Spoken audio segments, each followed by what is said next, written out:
All right, what's happening? It's your boy Rico from Street Scores, and man, the off season is in full swing, man. OTAs begin tomorrow. Of course, OTA schedule is May 23rd through the 25th, then May 30th through June 1st, and then June 13th. We're in the full swing of things, man. We just had rookie mini camps over a week ago. That was purely rookies, maybe some veteran guys that are like on the bubble, but now OTAs coming up, and these are technically voluntary, so maybe we won't have all 90 players there, but this is going to be the first time that we finally get a glimpse of Emmanuel Forbes covering Terry Jahan or Curtis Samuel, Ricky Strongberg blocking against Jonathan Allen, Deron Payne, if all of those guys show up. So I'm really excited. Again, it begins tomorrow, so I felt like today was a good time to go ahead and sit down and take a look at what this 90-man roster looks like as of today. Really excited, man. We got to take a look at every position group. Where are some of our biggest strengths? Where are some of our biggest weaknesses and holes still currently on the roster? Where should we probably be looking in free agency for certain players? Also, where are some of our biggest camp battles? That's going to be one of the most interesting things as well. And then also things like Emmanuel Forbes versus Terry McLaurin and Jahan Dotson, Ricky Strongberg versus this defensive line, things like that. What are some of the more notable things that we got to take a look at in these OTA practices? Again, it's voluntary, so maybe everybody won't be there. It's OTAs. It's not like they're going to be fully padded with the full gear, helmet and all, and full contact and things like that. But it's still going to be fun to see guys go out there and do some things. We're going to get to see Eric Bieniemy coaching up some things. We're going to see what the offense kind of looks like with Sam Howell starting quarterback. I'm really excited, man. I know it's just OTAs, and I know most teams like the Chiefs that win Super Bowl after Super Bowl, OTAs is kind of like a afterthought for them, but for us Commanders fans, where it's always a brand new form of hope sold to us every season, and this one actually seems real and true, OTAs, you just can't help but be excited about it. But before we dive into everything, make sure you subscribe to the channel, hit the bell next to the subscription button so you get notification immediately,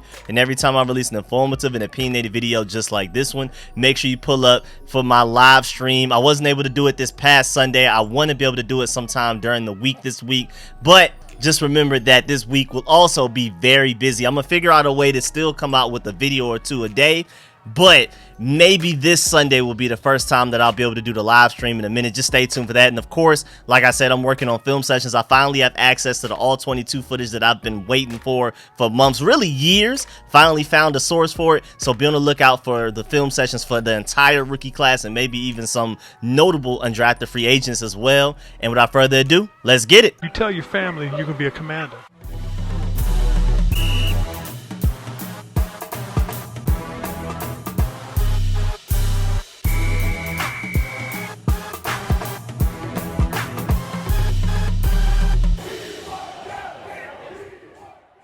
All right, just like I already told you, OTAs are May 23rd through the 25th, May 30th through June 1st, and June 13th. But also, just in case if you want to know, mandatory mini camps is June 6th through 8th, and then rookie mini camps is May 11th through 13th. And we do not exactly know our training camp schedule just yet, but we know what preseason games we have, and we know that we do have joint practices with the Ravens before the preseason game where we play them in the preseason. So that's really interesting. It's like a whole week of dealing with the Ravens in practice and in the game, the preseason game. That will be the second preseason game for both of us. Really excited about this whole off-season schedule, man. But most importantly, as of today goes, we got to take a look at what this roster looks like heading into OTAs, which again starts tomorrow, as in Tuesday. Now, starting with the offense, first of all, Drew Himmelman was released so that we could bring on Jarrett Jones-Smith, who I did an entire video breakdown for like 20 minutes yesterday. So if you haven't checked that out, make sure you go check that out. I would have him higher on the depth chart than Drew Himmelman was when we released him. So just go ahead and mentally remember, put it in your head that that's Jarrett Jones-Smith and that he's probably higher up than where Drew Himmelman was before he got cut. Maybe like right behind Cornelius Lucas. I'm that high on Jarrett Jones-Smith, but at the same time, he has to go out there and prove it.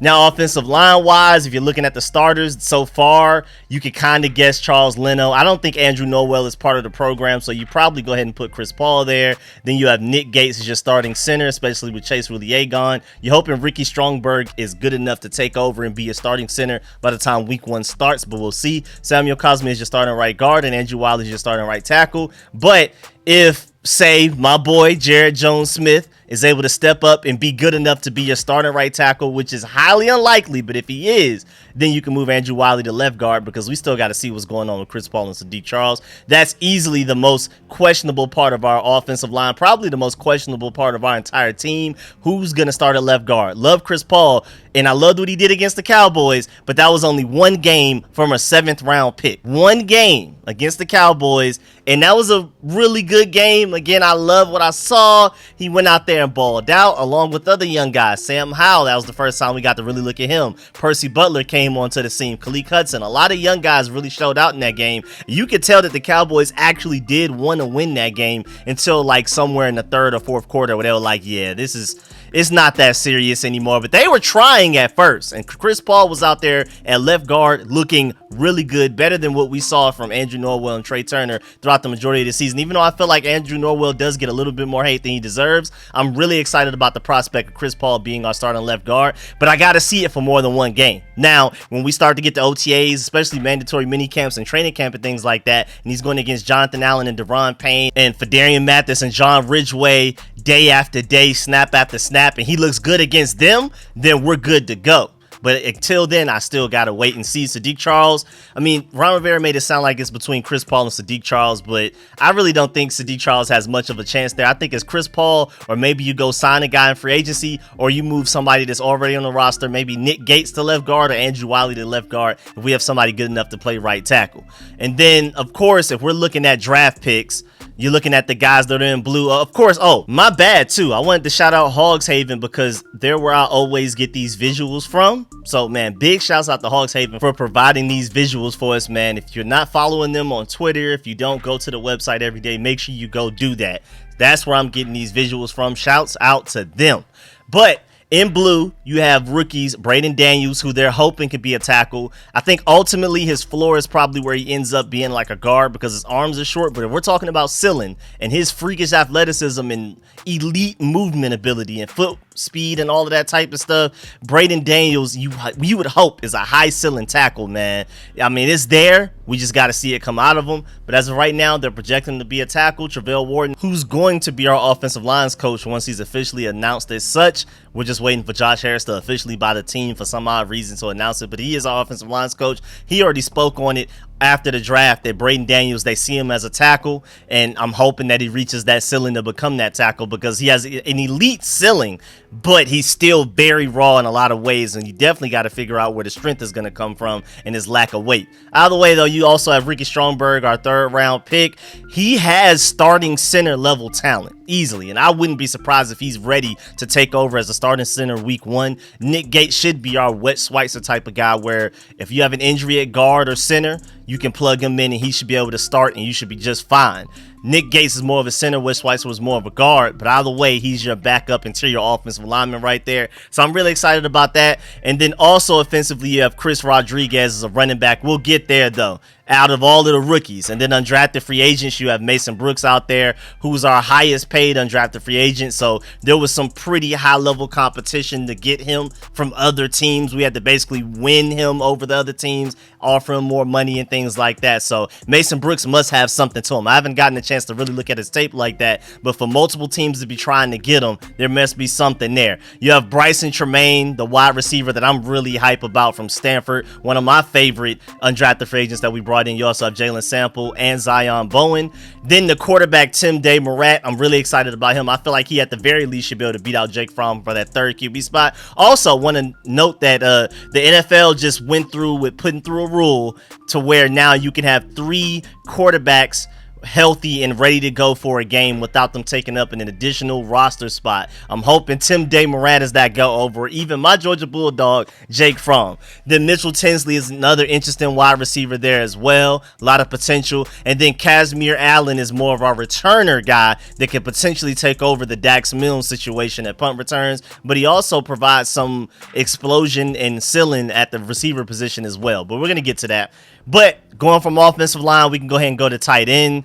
I mean, no real additions there in the tight end room. As you can see, everybody that's there now was there last year. I mean, you kind of count Curtis Hodges as a new player because he was pretty much on IR the entire year last year, even though he wasn't that hurt. But you could tell the Commanders were just trying to stash him away to where other teams couldn't touch him. That man got a slight little boo-boo, and then we put him on IR so the other teams couldn't touch him. So they must be really high on him. 6'8" and becoming an improved blocker. I can see why the Commanders are high on him. Again, like I've already said, this tight end group, I love the ceiling. It's the floor that I'm worried about. If we're talking about athleticism, potential, receiving ability, and things like that, led by Armani Rogers is my favorite tight end in this group. You also have Cole Turner in the red zone. You have Curtis Hodges, again, 6'8". I mean, what corner, DB, linebacker is ready to cover somebody 6'8" if the quarterback puts it up there to where only he can get it? John Bates comes with a little bit of floor as far as blocking goes and can catch things when he's wide open. Logan Thomas, Ron Rivera, and them feel like he's back to his 2021 self by the time we got close to the end of the last season, the 2022 season. I didn't really see it like that, but if he is back to his 2021 self, we may have something going with this tight end group. Again, Armani Rogers is easily my favorite player in the tight end group. I think he has a ridiculous ceiling, and if Eric Bieniemy wants to do anything similar to what he did with Travis Kelce in Kansas City, Armani Rogers is your closest bet to it. Now, I don't necessarily feel like he's a Travis Kelce player, not even just potential wise, like me saying that he's that great. I'm even just saying like comp wise and player build and play style. I don't really feel like he's a Travis Kelce type even at his best day. I feel like he's more of like a Darren Waller type of guy if he reaches his ceiling. So either way, if anybody can get the greatness out of him like that, it's Eric Bieniemy. I'm really excited about him. Again, tight end group, love the ceiling. Not very sure about the floor, but we got to see how that goes. Quarterback, of course, man, Sam Howell's our starting quarterback. I'm really excited about him. I'm definitely one of those people that's really on the Sam Howell train right now, and I'm hoping he goes out there and balls out. Of course, we have Jacoby Brissett as our backup quarterback, arguably the best backup quarterback in the NFL. I would definitely argue that he's better than Taylor Heineke as a backup quarterback, and he's also fourth and short QB sneak god, arguably the best quarterback in the NFL at that. He just has a knack for converting those, so that's really interesting that we can bring him in on situations like that as well. But Sam Howell, I think, could potentially be the franchise quarterback that we need. And on such a cheap rookie deal, man, things might get a little interesting. Now, looking at the receiving group, arguably the best receiving group, the best position group on this entire team. I feel like it's the most underrated receiving group in the NFL because you can argue it's elite in top 5, but a lot of people are not going to give it the credit it deserves. If Sam Howell goes out there and balls out and doesn't have a QBR in the 30s like Taylor Heineke and Carson Wentz had last year, I think Terry McLaurin, Curtis Samuel, and Jahan Dotson should get a lot more respect than that they've been deserved, especially Curtis Samuel and Terry McLaurin, super especially. But I'm really excited about this receiving group. Again, it's between that and our defensive line that's the best groups on this team, the backbones of this team. This receiving core is crazy. If Sam Howell can't hit these guys, who can he hit? They should be open all of the time. Somebody's going to be open every given play. Marcus Kemp is over there on the left side, but he's really just a special teams guy that Eric Bieniemy brought with him from Kansas City. I feel like Cam Sims is a better receiver than he is. So if we cut Cam Sims and Marcus Kemp is still here, he's clearly here for special teams. And if he makes a 53-man roster, that's literally the only reason why. I feel like some of the undrafted free agents we brought in are even better receivers than he is already. So he's literally only here for special teams. Let's just go ahead and get that out the way. Dax Milne is our starting punt returner as of right now in a decent backup slot. We'll see how long he lasts on the roster because if my guy Casimir Allen from UCLA takes over as a starting punt returner, Dax Milne's spot doesn't look as safe anymore. Then you have Carrick McGowan, who's also competing for the returning spot, but lost to Dax Milne, so I'm not expecting him to stay here long. And then you also have De'Ami Brown. I love De'Ami Brown's potential as a deep threat. Now, you would hope your deep threat has like 4.3 speed, but he has good enough speed. He's shown ball tracking enough. I mean, that Carson Wentz game where he caught 2 deep bombs, it's there. And Sam Howell, if anybody can get it out of him, is him, his ex-teammate from UNC when he was the highest graded from Pro Football Focus deep threat in the entire college football when he was coming out of the draft. So, man, I'm really excited about that combination. Then this running back group is insane. I think it's extremely underrated. Brian Robinson and Chris Rodriguez as like a 1-2 punch of, man, you're going to get tired of tackling these guys. After 10 carries from each of those guys, the linebackers and DBs are just going to be sick of tackling, and we're going to be able to turn 2-yard gains, 3-yard gains into 5 or 8 just because we're able to break that tackle after, the linebackers and DBs get bruised up. And then here comes Antonio Gibson, who's built just like Brian Robinson, but runs a 4.3, 3 or something like that, 4.3, something crazy. Like, remember that screen he caught against the Buffalo Bills where he took 80 yards for a touchdown? Antonio Gibson fully turning into that third down back role, a kick returner, and a guy that should be more involved in the passing game. Again, like I've said, if Eric Bieniemy could get that level of greatness out of Clyde Edwards-Helaire and Isaiah Pacheco, why couldn't Antonio Gibson do the same thing, if not better? Because he's a more athletic specimen, an athletic freak than both of those guys are. So if Eric Bieniemy can get that out of those guys, Antonio Gibson should eat this year. And this is a contract year for him and Curtis Samuel, so I feel like both of those guys are going to be utilized a lot. They're not going to be underutilized like they were under Scott Turner. They're going to ball out and go for that next big contract, and I think Eric Bieniemy is the guy to do it. And then, of course, you technically have Alex Armah as the fullback, but we're not going to use him.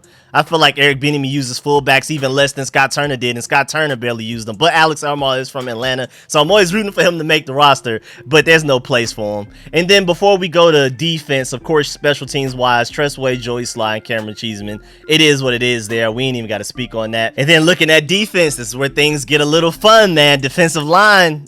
Hey, man, between this and receiver, our best position groups, and you can argue, even though like our receiver group, I would say is the most underrated receiver group in the NFL, I wouldn't necessarily say it's the best yet, but you have an easy argument for saying our defensive line is the best in the NFL.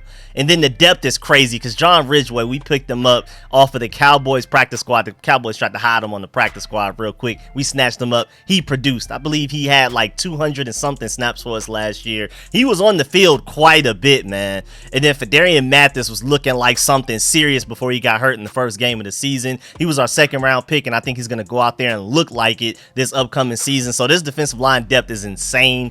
Casey Toohill, F.A. Abada, James Smith-Williams, they do their thing in the rotation. F.A. Abada has crazy flashes every now and then. I'm excited about him. But KJ Henry, man, behind Chase Young and Montez Sweat, man, I'm telling you, KJ Henry to me is already our third best edge rusher. It's Chase Young, Montez Sweat, and then KJ Henry, and then everybody else. I think KJ Henry is really going to go out there and show people why he was a steal when we got him in the draft. Then Andre Jones, we'll see. I mean, I think there's a ceiling there, but we got to see. William Bradley King is always one of those guys that ends up on the practice squad, so not much to talk about there. David Bada is an interesting player. He always shines in the off season, but he just ends up not really making the roster by the time we get to the regular season, but he's a player with talent. Abdullah Anderson was a guy that flashed occasionally for the Falcons last year. We'll see how he does in the offseason to see if he finds a way to make this roster. But again, just to take a step back real quick, remember, this is 90 players. We have to trim this down to 53 by the time we get to this regular season. A lot of these guys aren't going to make it. And then you also have Joshua Pryor at the end there as an undrafted free agent. Then you get to the linebackers, man. Jamin Davis and Cody Barton are your two starting linebackers. The reason they only put two up there is because that's all we're really going to play. I'm working on a video right now where I'm doing like our different defensive alignments right now. Like I'm projecting what our defense will look like depending on certain situations. So like a 4 defensive linemen, 2 linebackers, 5 DBs, which we're probably going to be in the most often. How that's going to look, that's including 2 linebackers. Then a lot of the times we'll have 5 defensive linemen out there, 5 DBs, and only 1 linebacker, just based on statistics from last year. And I'm going to provide those statistics when I do that video and everything to let you know why we really don't need linebackers as much as people think, because we rarely use them. Then maybe there'll be times where we have 3 linebackers out there, but again, I'm going to give you the statistics on it. That's rarely going to happen. We only did that, 4 snaps the entire season last year where we had 3 linebackers on the field. And there's all kinds of different formations. I'm also working on one with the offensive line, different situations like what's the most likely, if we had to play a game today, what would be the offensive line right now? What's our week 1 projected one? What's our highest ceiling one? All of that type of stuff. So be on the lookout for those videos soon as well. But I bring that up to bring up the point that 2 linebackers, if that, will be on the field most of the time. There's going to be quite a bit of the time where we only have 1, and it's more than likely going to be Jamin Davis anyway. Jamin Davis at a certain point last year started to be on the field 100% of snaps, especially after Cole Holcomb got hurt. So Jamin Davis is going to always be on the field no matter what. But the question is, if Cody Barton's going to be on the field with them, how much? And then after that, with Jamin Davis and Cody Barton on the field, is there even a slight chance that a third linebacker may go out there? And Khaleke Hudson is decent in coverage, and he's improving. He looked pretty good against the Cowboys, but he's going to have to show something against the run to earn some playing time alongside Jamin Davis and Cody Barton, because, again, we only had 3 linebackers on the field 4 times last season, the entire last year. And if Khaleke Hudson is basically like a a baby version of Jamin Davis and Cody Barton. They're all the same guys. They're guys that are potentially better in coverage, sideline to sideline speed, but we worry about how they hold up in the run game. That's Jamin Davis, that's Cody Barton, and Khaleke Hudson. Khaleke Hudson, remember, was like a safety linebacker hybrid type of guy that we saw as potentially like a Buffalo nickel for us. So it's just like, where does he fit in there? Then you have David Mayo, who's a certified run stopper, the best run stopping linebacker we have on roster, but he's such a liability in coverage that you're only going to bring him in on certified obvious running down situations like 3rd and 1, 4th and 1, 4th and inches, goal line, things like that, with the ball at the like literal 1 yard line. That's the only time David Mayo should ever see the field. That's why we only have 2 linebackers on the depth chart. Shouts out to Hogshaven for getting that correct, because I just don't see a scenario where 3 linebackers touch the field, even when David Mayo needs to get on the field for obvious running downs, the opposite of obvious passing downs. My fault. Cody Barton probably comes off the field and you bring David Mayo on and you keep a 5th defensive lineman or a 5th DB. And like I said, they're even going to be quite a bit of times more than people probably think. Whereas 5 defensive linemen, 5 DBs, and only 1 linebacker, that linebacker will be Jamin Davis. So just to go ahead and let you know that this is not a 4-3 like everybody says this is a base. It isn't. We only ran a 4-3 actually last year. 4 snaps out of the entire season. 4 snaps, man. Out of the like 1,000 snaps that we played. So just to go ahead and put that out there. Then things get really interesting with this secondary, because Hogshaven put Emmanuel Forbes in front of Benjamin St-Juste and have Kendall Fuller starting on the opposite side.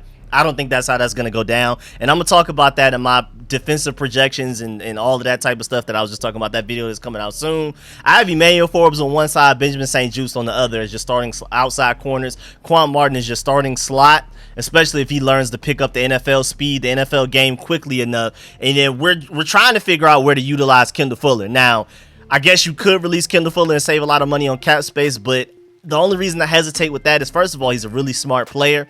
His problem is his athleticism. I mean, he's just our slowest DB, you can argue, on the field, which is scary, but he's really smart. And at the very least, he could be like an on-the-field coach type of guy, just like Thomas Davis was for our linebackers the year he was here. Kendall Fuller could basically be a version of Thomas Davis that can actually go out there. You could trust him to actually make plays. Thomas Davis was literally only on-the-field coach. Kendall Fuller can double up as an on-the-field coach. And most importantly, the main point I'm getting to, how much do we trust Benjamin St-Juste to actually stay healthy for in a full 17-game regular season? If Benjamin St-Juste gets hurt, you're fine with Kendall Fuller being your second cornerback, outside corner, basically. Emmanuel Forbes is your cornerback 1, Kendall Fuller is your cornerback 2. But if everybody's healthy, everybody's good, and is exactly who we think they can be, Emmanuel Forbes potentially is like a shutdown corner, hopefully. Quan Martin is that versatile piece that can play in the slot, free safety, strong safety in the box, star position, well, Buffalo nickel for the Commanders. I mean, if he ends up being what I think he should be, healthy, Emmanuel Forbes should be your corner that's covering the shiftier, smaller guys like the Devonta Smiths, the Brandon Cooks, who the Cowboys just brought over from the Texans, who was killing us last year. He was the only offense the Texans had last year when we played them. And then Benjamin St-Juste is covering the A.J. Browns for the Eagles, which he did a great job against last year. He's covering the bigger receivers, the Justin Jeffersons. I felt like he did an amazing job against the Vikings last year. All of those bigger receivers, DK Metcalf's, guys like that, that's Benjamin St-Juste. Emmanuel Forbes is covering the smaller, shiftier guys, the faster guys. Quan Martin is somewhere lingering around making plays. Cameron Curl is lingering around making plays. And Derek Forrest is your deep safety with the crazy speed. And as he becomes a smarter player, he's going to be a really good free safety for us. So I love that secondary there. The problem is, where does Kendall Fuller play? How often does he play? Who are we bringing off the field for him? I love Quan Martin, Emmanuel Forbes, Cameron Curl, and Derek Forrest. Who does Kendall Fuller replace? I feel like, if anything, the most replaceable player out of that group of names I just said, Derek Forrest, Cameron Curl, Quan Martin, and Emmanuel Forbes, I feel like the most replaceable is Derek Forrest. But the problem is, Kendall Fuller's biggest weakness is a lack of speed. And in my free safety, I prefer him to have some speed and some range to him. And then don't forget Percy Butler. I thought Percy Butler would eventually step up and become what we drafted Quan Martin to be. So who knows if Kendall Fuller is even competing with Percy Butler for playing time, because Percy Butler has elite speed. Him and Derek Forrest Forrest and Emmanuel Forbes are the fastest players we have in the secondary, fastest realistic players, because we're not going to talk about Troy Apke. I'm not even mentioning Troy Apke in this list, but out of all of the ball players that we have that we expect to actually have a real impact on regular season games, Emmanuel Forbes, Derek Forrest, and Percy Butler are our 3 fastest DBs, point blank period. It's going to be hard to keep Percy Butler off the field, especially when he starts to learn the game a little bit better, get his instincts better, start to, adjust to the NFL level. He looked like a little something against the Cowboys that last game of the season. Him, Khaleke Hudson, again, Chris Paul, Sam Howell, a lot of young guys stepped up. He was one of them. So we'll see what's going on with Percy Butler as far as playing time goes, as well as a good problem to have. And then Danny Johnson always steps up whenever we need him in towards a playoff run during the season, late in the season. He steps up big time starting the slot for us, but you shouldn't go into the season assuming he's your starting slot, so I'm glad that we got Quan Martin. But hey man, even as bad as he looks in the preseason, after like October, November, that man Danny Johnson starts to cook in the slot. It's nice to have him as depth, and you can't forget Jeremy Reeves, all-pro Revo, you know what I'm saying, our only all-pro player. He made the Pro Bowl as well. He's more of a special teams guy, but I love him as depth, and I love the fact that I saw a clip of him teaching and coaching Emmanuel Forbes and Quan Martin in one of those practices, basically showing them, when you see this, do this, that type of thing. I love to see that from him, taking over as like a leadership role for those guys. And then you also have some undrafted free agents in there, DJ Sturgis, from the, I think, Division 2 or somewhere. He was one of the best defensive players, arguably the best defensive player in his division. Then you Xavier Henderson, Kendall Smith, Nick Whiteside. You have some guys there as undrafted free agents that are going to be really interesting to watch, but I just feel like this secondary is so athletic and so deep already. We have a good problem where we're just trying to figure out who's going to start and who's going to play where and how often they'll be there, but we have so much versatility. That's what I'm really excited about. Again, Quan Martin, Cameron Curl, and Derek Forrest can play so many positions. You can argue Kendall Fuller the same thing, so I'm really excited. A lot of people are really high on Cam Dantzler. I'm not as high on him as a lot of other people, but I think he has a chance to go out there, and basically they're going to probably try to keep him on the roster at the very least for being another long, shifty corner like Benjamin St-Juste, a long corner, 6'3", long arms that can change directions. He's basically, if Benjamin St-Juste gets hurt, he's your next best thing to possibly have another Benjamin St-Juste on the roster. But like I already said, if Benjamin St-Juste gets hurt, you just go ahead and start Kendall Fuller there, because I'm not sure if Cam Dantzler is necessarily ready. But he is battle tested. Boy, he was battle tested with them Vikings, and I mean, a lot of that tape included him getting beat, but a lot of it also included him never giving up on plays. So Cam Dantzler is an interesting person. Then of course a lot of those other guys are just practice squad players, special teams guys. Christian Holmes, he looked terrible for a large portion of the season, but he started to look like he started to learn something. Something started to click a little bit towards the end of the season. We'll see about him. And Tariq Castro-Fields is another athletic freak. I mean, if we're including the guys as far as the fastest guys in our DB, Tariq Castro-Fields' name has to be thrown in there. I just didn't mention him with the other ones because he's not a guy that we expect to make an immediate impact on Sundays. But Tariq Castro-Fields is an athletic freak, a super fast speed demon type of guy as well. And I'm just really excited about how this whole thing is gonna shape up, man. I'm really excited about this roster. But yeah, man, that's the end of this video. Make sure you let me know in the comment section how you feel about everything discussed in this video. Please leave a like on this video if you liked it, if you learned anything. Shouts out to all of my sponsors, especially my Pro Bowl sponsors, name you see scrolling on the screen right now. Let me know how you feel about this 90-man roster. Where do you feel like our biggest weaknesses and holes are? Are there any free agents out there that are available that you're interested in bringing in to fill in some of those holes? And then also let me know how you feel about the depth, how you feel about some of these undrafted free agents, a lot of these rookies that we drafted. Who do you feel like have the best chances of not only making the roster, but also being a part of the rotation and playing considerable snaps in the regular season, games that matter, not just the preseason, not just practice, regular season games? And how do you feel about this cornerback conundrum, this secondary conundrum? Is Kendall Fuller starting over who? And if he doesn't, how often is he going to play? We're paying him so much money, you got to find a way to get him on the field somehow. And he is a really smart player, but man, he's just getting out athleticism freaked by all of these guys that we just brought in. Emmanuel Forbes, Quan Martin with the versatility, the highest vertical out of any corner taken in the draft ever or something like that. Like, it's like elite, like 9.99 percentile type of thing. It's ridiculous. It's just like Kendall Fuller, man, you just can't hang with the young boys when it comes. And even Kendall Fuller in his prime, when he was at youngest, he was never the type of athletic specimens as these guys. So it's just like, I mean, he's really smart, really intelligent, and there's a way to utilize him on the field, but it's going to be hard to keep these fast, explosive, quick, speed demon young guns off the field, man. But yeah, let me know how you feel about everything discussed in the video. I'm gonna catch y'all later. I'm out.